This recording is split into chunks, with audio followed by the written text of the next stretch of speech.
Natural resources तो बहुत सारे होते हैं, मिनरल्स होते हैं, रॉक्स भी हमारे नेचुरल रिसोर्सेज है, ऑयल भी हमारा नेचुरल रिसोर्सेज है, पेट्रोलियम, कोल वगैरह, लेकिन सॉइल जो है वो सबसे इम्पोर्टेंट है natural resources.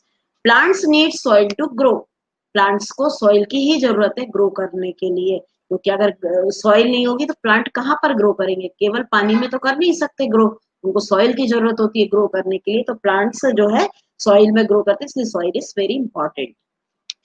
It holds the root of the plant firmly and provide water and other essential nutrients to help them prepare food. वो सॉइल क्या करती है, रूट्स को होल्ड करती है, जड़ों से आपने देखा होगा रूट से ही मिट्टी चिपकी हुई होती है, जिसकी वजह से प्लांट सीधा खड़ा रहता है।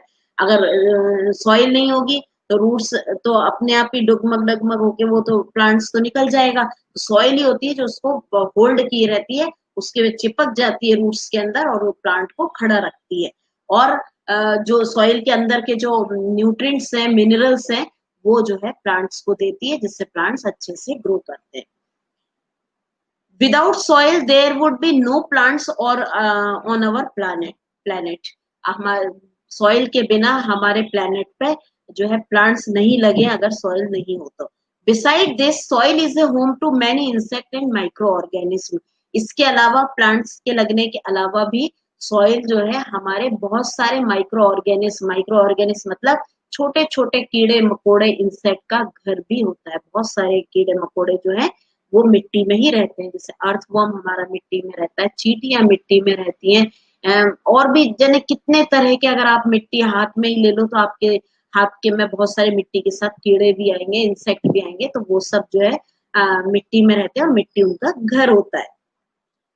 There are three main type of soil: sandy soil, clay soil और loam।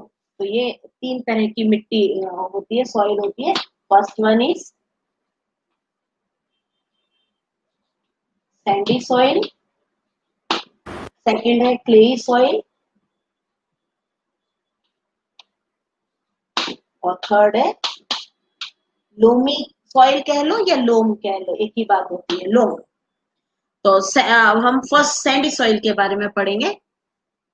हाँ कोई बात नहीं बेटा नव्या, अभी ज्यादा टाइम नहीं हुआ, मैं सॉइल के बारे में पढ़ा रही थी। Open page number 59 chapter 7 about soil.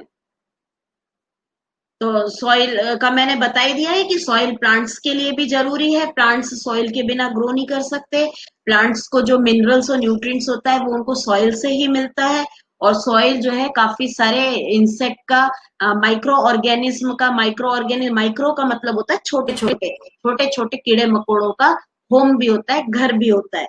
Now soil को तीन पार्ट्स में डिवाइड किया है, सैंडी सॉइल, क्लेई सॉइल और लोम। आगे नब्बे आपको इतना समझ में? हाँ नाउ फर्स्ट हम पढ़ेंगे सैंडी सॉइल के बारे में। Sandy soil does not hold moisture. Sand जो होती है, आपने सैंड बजरी देखी है सबने, वो सैंडी सॉइल होती है।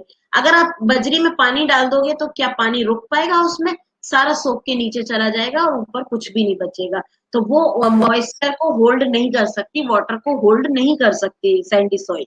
दस with water all other essential nutrients also flow away. तो इसी तरह से सारे जो न्यूट्रिएंट्स हैं और पानी के साथ वो सब बह जाते हैं, वो मिट्टी कोई भी पानी को होल्ड नहीं कर पाती है। Due to this it need regular addition of fertiliser. तो इसलिए क्योंकि वो कोई न्यूट्रिएंट्स को होल्ड नहीं कर सकती, पानी को होल्ड नहीं कर सकती, इसलिए उसको कोई ना कोई फर्टिलाइजर ऐड करने की, उसके साथ खाद मिलाने की जरूरत होती है, जिससे कि प्लांट्स ग्रो करें। तो सैंडी सॉइल होती है जो that can not hold the moisture, that can not hold the water. Now next है हमारा clayey soil. Clay soil is usually rich in nutrients because it can hold moisture.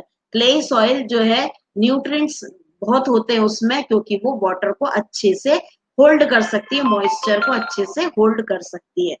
आपने देखा होगा चिकनी वाली मिट्टी, अगर आप उस पर पानी डालोगे तो बहुत देर तक पानी आपके गमले में ऊपर बना रहेगा और वो नीचे बहुत धीरे धीरे ही जाएगा, वो होल्ड करे रखती है। वो वाली चिकनी मिट्टी जो होती है, एकदम क्ले मिट्टी, वो पानी को होल्ड करे रखती है और बहुत देर में ही वो नीचे जाती है। But it forms hard lumps when wet. लेकिन उसमें एक और क्या खराबी है कि जब वो गीली होती है तो लम्स बना लेती है। लम्स मतलब मिट्टी के टुकड़े टुकड़े से अलग अलग बना लेती है। It also develop crack in hot weather causing harm to roots of the plant. और वो हॉट वेदर में क्या होता है, फिर ये लम्स के सूख कर मिट्टी क्रैक हो जाती है बीच में से, जो क्लेई मिट्टी होती है बीच में क्रैक्स आ जाते हैं इसमें, और जिसके कारण जो है प्लांट की जो रूट्स है उसको नुकसान पहुंचता है। क्रैक्स हो जाते हैं तो वो रूट्स भी जो है वो टूट जाती है। नाउ नेक्स्ट है loam. Loam can hold moisture and is rich in nutrients. Loam क्या होता है, दोनों मिट्टियों का मिक्सचर होता है, सैंडी सॉइल और क्लेई सॉइल का मिक्सचर। दोनों सॉइलों को अगर मिला दो तो वो लोम बन जाता है, और वो फिर क्या होता है, पानी भी होल्ड कर सकती है, मॉइस्चर को भी होल्ड कर सकती है, और उसमें न्यूट्रिएंट्स भी होते हैं। इसलिए सबसे अच्छी सॉइल लोम वाली सॉइल मानी जाती है। अगर आपको कभी गमले में पेड़ लगाना है तो आप थोड़ी सी बजरी लेंगे, थोड़ी सी मिट्टी लेंगे, तब लगाएंगे। केवल क्ले सॉइल, चिकनी चिकनी मिट्टी में भी ढंग से प्लांट्स ग्रो नहीं करेंगे, और बजरी में भी आप अगर प्लांट लगाओ तो बजरी में भी प्लांट ग्रो नहीं करेंगे। इसलिए आपको दोनों का मिक्सचर लेना होगा, तब जो है प्लांट्स अच्छे से ग्रो करेंगे। It has good quality of both Sandy and clay soil. उनमें दोनों सॉइल के अच्छी क्वालिटीज होती है। Hence it is the best suited for plant growth. तो ये प्लांट की ग्रोथ के लिए सबसे बेस्ट मानी गई है loamy soil. Means loam, loam is the best soil for the plant. अब ये तो हो गई आपकी तीनों तरह की सॉइल के बारे में।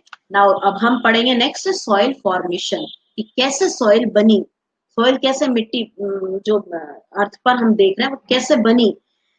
फॉर्मेशन ऑफ सॉइल, ये भी हमने थर्ड क्लास में पढ़ा था कि रॉक्स आपस में टूटती हैं, वो चूरा झड़ता है, पढ़ा था ना, बताओ जल्दी।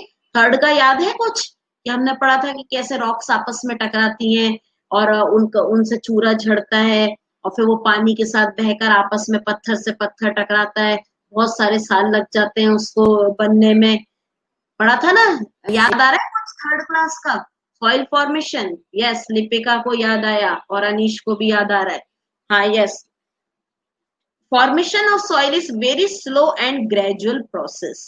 सॉइल का जो बनना है वो बहुत स्लो स्लो प्रोसेस है, और ग्रेजुअल मतलब भी धीरे धीरे, बहुत धीरे धीरे बनती है सॉइल।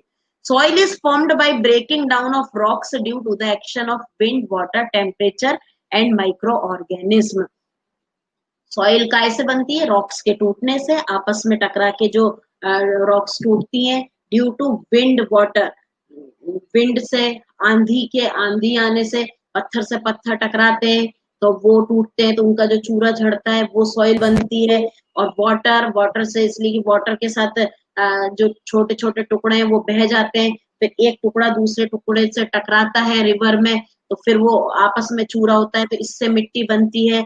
और टेम्परेचर, एकदम बहुत तेज गर्मी होती है, फिर एकदम से रेनी सीजन शुरू हो जाता है, तो गरम गरम रॉक्स पर जब एकदम ठंडा पानी पड़ता है तो रॉक्स में क्रैक आ जाते हैं, तो क्रैक आते आते वो छोटे छोटे टुकड़ों में हो जाते हैं, फिर छोटे छोटे टुकड़े आपस में आंधी तूफान से टकराते हैं, आंधी आने से एक दूसरे से टकराते हैं, और वो और छोटे छोटे पीसेस हो जाते हैं, और छोटे छोटे पीसेस होके फिर उनमें से चूड़ा झड़ता रहता है, झड़ता रहता है, और फिर ऐसे कई मिलियन ईयर्स लग जाते हैं सॉइल के बनने में। And my this is called weathering. तो ये जो चीज है कि आपस में सॉइल रॉक का ब्रेक डाउन होना और उसका धीरे धीरे चूरा बनना, इसको बोलते हैं हम weathering. It takes thousands of year of constant weathering to form a layer of soil. और उसमें थाउजेंड्स ईयर्स लग जाते हैं, क्रैक क्रैक में से चूरा झड़ना, तो ये सब जो है मिलकर जो है वो सॉइल बनाता है। तो ये तो हो गया आपका सॉइल फॉर्मेशन। लिपिका क्या लिख रही है? हाँ, तुम तो बेटा बहुत ही होशियार बच्ची हो, पहले से चैप्टर पढ़ लेते हो, पहले से ट्रू फॉल्स और फिलिंग द ब्लैंक्स की तैयारी कर लेते हो, very good. Composition of soil, अब आपने अगर पहले से चैप्टर पढ़ लिया लिपिका, तो अब आपको पढ़ने में और अच्छे से समझ में आ रहा है ना ये चैप्टर। जो पहले से अगर हम रीड कर लेते हैं, मैं जब क्लास में थी तब मैं आपको पहले से रीड करने के लिए देती थी ना, ये घर में जब हम क्लास में पढ़ते थे, कि पहले से रीड होगा फिर मैं समझाऊंगी तो आपको और अच्छे से उस चैप्टर को समझ में आएगा। हाँ, नाउ नेक्स्ट हम पढ़ेंगे composition of soil. Composition of soil का मतलब सॉइल में क्या क्या मिक्स रहता है, क्या क्या क्या चीज मिलकर सॉइल बनाती है। हाँ, कुशाल ने भी पढ़ लिया, वेरी गुड। और प्रियांशी ने तो एक्सरसाइज भी फाइंड कर ली, very good. Composition of soil, soil consist of a number of components, soil में बहुत सारे कंपोनेंट्स होते हैं। This include soil particles like gravel, sand और क्ले, इसमें बजरी भी होती है, इसमें मिट्टी भी होती है, क्ले भी होती है। ग्रेवल, ग्रेवल माने छोटे छोटे टुकड़े पत्थर के भी होते हैं। ह्यूमस भी होता है, ह्यूमस मतलब remains of dead plants and animals is called humus. जो प्लांट लीव्स झड़ गई हैं, प्लांट से वो सूख गई हैं, वो भी सॉइल में मिक्स होती है। कोई एनिमल्स है, छोटे मोटे कीड़े मकोड़े, वो भी मरे हुए, वो भी उस मिट्टी में रहते हैं, तो that is called humus. Minerals भी रहते हैं, अभी हमने पिछले चैप्टर में पढ़ा ही कि जब रॉक्स रॉक्स होती है, ये मिट्टी ये खोदते हैं जमीन तो रॉक्स निकलती हैं, मिनरल्स भी तरह तरह के निकलते हैं, तो ये मिनरल्स भी सॉइल में मिक्स रहते हैं। वाटर भी रहता है मिक्स, वाटर से ही मिट्टी गीली गीली लगती है, मॉइस्चर मॉइस्चर लगता है। एंड एयर, और एयर भी मिक्स होती है, तो ये सारे हो गए कंपोनेंट्स ऑफ सॉइल। क्या क्या? Sand, clay, gravel, humus, water, air, minerals, ये सब मिलकर जो है वो सॉइल बनाते हैं। ये सब चीजें सॉइल में मिक्स रहती है, तो ये हो गया कंपोजिशन ऑफ सॉइल, मतलब सॉइल में क्या क्या मिक्स रहता है। Now turn the page, page number 60 निकालना। Various organism like earthworms, snail, insect and other microorganism like bacteria, fungi are also found in soil। और सॉइल में और क्या क्या रहता है इनके अलावा? Micro organism, various organism, organism मतलब लिविंग ऑर्गेनिज्म, जो जीवित हैं, जिंदा है जो, वो लाइक जैसे अर्थवर्म है, केचुए हैं छोटे छोटे, स्नेल्स हैं, इल्ली वगैरह, ये इंसेक्ट हैं, और अदर और भी छोटे माइक्रो ऑर्गेनिज्म जैसे बैक्टीरिया, बैक्टीरिया तो वो माइक्रो ऑर्गेनिज्म है जो हमें अपनी नेक्ड आई से दिखाई नहीं देते, वो हमें माइक्रोस्कोप में दिखाई देते हैं। अभी चाहो तो हमारे हाथ में भी वो बैक्टीरिया होंगे जो हमें दिखाई नहीं देते, इसलिए हम वॉश करते हैं अपना हैंड्स खाने से पहले, कि जो वो बैक्टीरिया वायरस जो भी वो सब निकल जाए पानी में, जिससे कि हमारे फूड के साथ हमारे पेट के अंदर नहीं जाए। तो इतने छोटे छोटे कीटाणु भी जो है वो बैक्टीरिया में होते हैं। फंगी, ये भी मिट्टी में मिक्स रहती है, are also found in soil. ये सारी चीजें मिट्टी में मिली रहती है। Among these, earthworm are very helpful to the soil। और इन सब में अर्थवर्म जो है वो सॉइल के लिए बहुत ज्यादा जो है हेल्पफुल रहते हैं। क्या करते हैं अर्थवर्म? नीचे चले जाते हैं एकदम, फिर चल फिर के वापस ऊपर आते हैं, तो इस तरह से क्या होता है, नीचे की मिट्टी ऊपर आती है और अपने आप ही वो सॉइल जो है भुरभुरी हो जाती है, मतलब एक जो प्लेन होती है, अपने आप ही चींटियां और अर्थवर्म जो है सॉइल को ऊपर नीचे करके उसको वो सॉइल को फर्टाइल बना देते हैं। जो काम किसान लोग हल से करते हैं ना, ये हल से वो मिट्टी, नीचे की मिट्टी ऊपर आए, ऐसे वो काम अर्थवर्म कर देते हैं, तो वो हेल्पफुल होते हैं। They bury in the soil, turn it and so make it loose, और वो मिट्टी को लूज भी बना देते हैं। नीचे से ऊपर आ रहे हैं तो अपने साथ मिट्टी को लेकर आ रहे हैं, फिर नीचे जा रहे हैं, फिर ऊपर आ रहे हैं, इस तरह से मिट्टी जो है वो लूज बन जाती है। Not only this, their movement help to bring the nutrients that are present deeper in the soil to the surface. और इसके अलावा जो न्यूट्रिएंट्स जमीन के काफी नीचे हैं, वो इन अर्थवर्म के साथ जो मिट्टी ऊपर नीचे वो कर रहे हैं, इसके साथ वो जो मिट्टी जो डीपर है, गहराई में थी, वो ऊपर सरफेस पे आ जाती है। This improve the fertility of soil, और इससे सॉइल जो है वो फर्टाइल बनती है। And help in plants growth, और प्लांट को ग्रो करने में हेल्पफुल होते हैं, क्योंकि अब मिट्टी में न्यूट्रिएंट्स आ गया, और ये न्यूट्रिएंट्स बहुत नीचे दबा हुआ था, जो वो अर्थवर्म वगैरह और चींटी वगैरह जो है उनको ऊपर ले आई। Due to this reason they are known as farmers friend, और इस कारण से उनको अर्थवर्म को फार्मर्स फ्रेंड मतलब किसानों का दोस्त कहा है, क्योंकि वो किसानों की हेल्प कर रहा है इस तरह से मिट्टी को फर्टाइल बनाने में, मिट्टी को ऊपर नीचे करके करने में, लूज करने में। Beside this, microorganisms like bacteria and fungi also help in complete breakdown of dead plants and animals।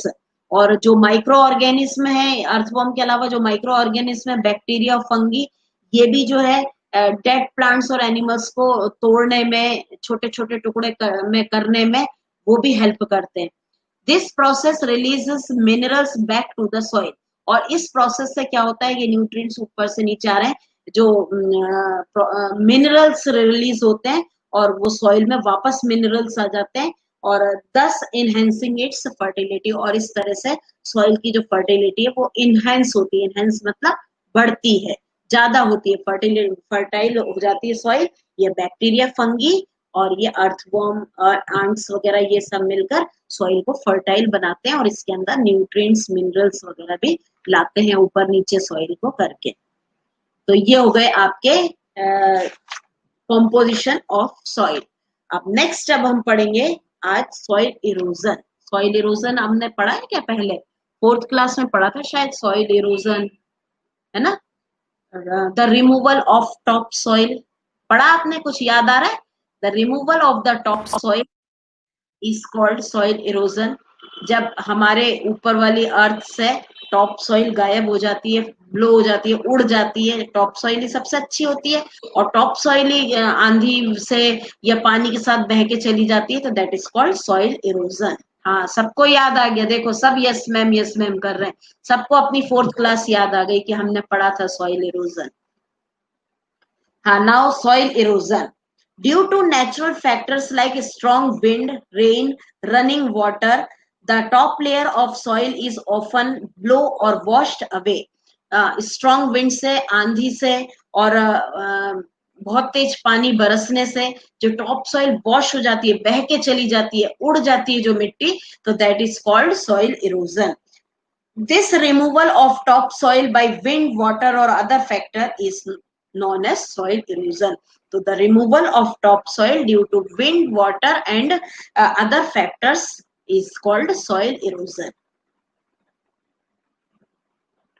Now, soil erosion result in loss of soil fertility, which make the land unsuitable for farming. Soil erosion से क्या होता है? जब मिट्टी बह जाती है, अच्छी मिट्टी उड़ के चली जाती है, आंधी और बाढ़ के साथ, फ्लड के साथ बह जाती है, तो फिर वो जो है सॉइल की जो फर्टिलिटी है, जो सॉइल फर्टाइल थी वो मिट जाती है और अनफर्टाइल सॉइल हो जाती है, फिर उसमें प्लांट्स जो है वो ठीक से ग्रो नहीं करते। This effect the food availability in the particular region, और जिस जगह पे सॉइल इरोजन हुआ है तो वहां पर फूड की अवेलेबिलिटी कम हो जाती है। जब प्लांट्स ही नहीं ठीक से ग्रो करेंगे तो वो फल भी अच्छे से नहीं देंगे, तो उधर फूड की अवेलेबिलिटी की प्रॉब्लम आ जाती है। तो ये हार्म होता है सॉइल इरोजन से। अभी बिंगो चैलेंज में discuss in the class about the harmful effect of loss of soil fertility. अगर सॉइल की फर्टिलिटी कम हो जाएगी, टॉप सॉइल रिमूव हो जाएगी, अच्छे से प्लांट्स ग्रो नहीं करेंगे, फसल उस खेत में अच्छी नहीं होगी, फसल अच्छी नहीं होगी तो अन्न भी जो है, जो गेहूं चावल ये जो अन्न है किसानों का, किसान लोग जो पैदा करते हैं वो भी कम होगा और अच्छी क्वालिटी का नहीं होगा, क्योंकि सॉइल फर्टाइल नहीं होगी, तो ये जो है हमें अन्न भी खाने को नहीं मिलेगा ढंग से, अन्न की देश में कमी हो जाएगी, तो इसलिए सॉइल का फर्टाइल होना भी जरूरी है। तो अब इसमें जो एजेंट्स है सॉइल इरोजन के, किस किस वजह से सॉइल इरोजन होता है, तो विंड है, वाटर है और अदर फैक्टर्स है। तो हम इनको एक अलग अलग जो है वो भी डिस्कस करेंगे। तो सबसे पहले हम आज केवल मैं विंड तक पढ़ाऊंगी, कल हम फिर वाटर से शुरू करेंगे। तो आज विंड 5 मिनट्स है अभी आपके पास, तो विंड वाला ही टॉपिक कंप्लीट हो पाएगा। Now wind, due to wind a lot of top soil is blow away. हवा के कारण, तूफान के कारण, आंधी के कारण जो है टॉप सॉइल उड़ जाती है। Specially in the desert area, strong wind carry a lot of sand with them and deposit them in the form of sand dunes on the fertile layer of the land. जो desert area है वहां पर जो है जब आंधी आती है तो वो अपने साथ बहुत सारी सैंडी मिट्टी, जो सैंडी डेजर्ट में सैंडी सैंड होती है, तो सैंड उड़कर जो है वो फर्टाइल लैंड पर आ जाती है, जहां पर अच्छी फर्टाइल लैंड थी उसके ऊपर वो सैंड ड्यून्स बना लेते हैं, रेत के यूं ढेर बन जाता है, उसको सैंड ड्यून्स बोलते हैं। तो इस तरह से बना लेते हैं और वो जो है फर्टाइल जो लैंड की जो फर्टिलिटी है वो खत्म हो जाती है, क्योंकि ऊपर तो उसके सैंड जमा हो गई टॉप सॉइल पर। तो अब इसके लिए एक एक्टिविटी है, बिंगो एक्टिविटी टाइम। तो इसके लिए take a tray and fill it partially with soil forming a heap. एक ट्रे लो और उस पर जो है सॉइल का ढेर रख लो, और now keep the tray on A table and switch on the fan. फिर उस ट्रे को एक टेबल पे रखो और फैन चला दो। What do you observe? आप क्या देखेंगे? You will see that some of the soil is blown away. पंखे की हवा से काफी सारी soil तो उड़ गई. This is how the top layer of soil is blown away by wind. तो यही कारण है जिस तरह से जब आंधी चलती है तो हमारी जो टॉप सॉइल है वो इस तरह से उड़ जाती है. जैसे आपने सॉइल को पंखे के नीचे रखा और वो पंखा चलाने से वो उड़ गई, इसी तरह से अर्थ पर से भी सॉइल जो है आंधी से, तेज हवाओं से टॉप सॉइल उड़ जाती है. तो ये आपका एक्सपेरिमेंट करके आपको पता है कैसे हवा से सॉइल उड़ जाती है. तो ये आपका टॉपिक फिनिश हो गया. अब ये वाटर वाला जो टॉपिक है वो हम नेक्स्ट क्लास में डिस्कस करेंगे. और आज मैं आपको सेंड करूंगी चैप्टर 6 है रॉक्स एंड मिनरल्स, उसकी exercise. So complete your work. Okay, thank you.